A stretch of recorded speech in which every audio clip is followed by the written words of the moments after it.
গোফরগঞ্জ যাবেন? হ্যাঁ মামা, গোফরগঞ্জ যাবেন?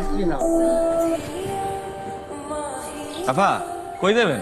গোফরগঞ্জ যাবো। আপনি তো মনে হয় যাইবেন না, এলেগে জিগাইনি। আপা কই যান? আমি যাবো, উঠেন আসেন। ভাড়া কত? আচ্ছা 50 টাকা দিন উঠেন।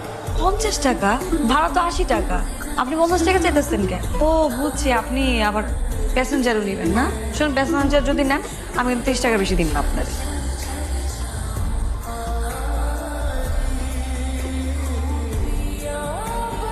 আমার অফিসে দেরি হয়ে যেতেছে, আজকে প্রথম দিন যাবো। আপনি তো আবার প্যাসেঞ্জার ছাড়া যাবেন না। ওই 3-4 জন লই, আপনি 30-এর বেশি দিবেন না। আপনি কি যাইতেছেন? প্যাসেঞ্জার না নিবেন? গোকুলগঞ্জ কেউ যাইবো না এখন, আপনি একলাই লন। তাহলে ভাড়া কত দিব? 30-ই দিন।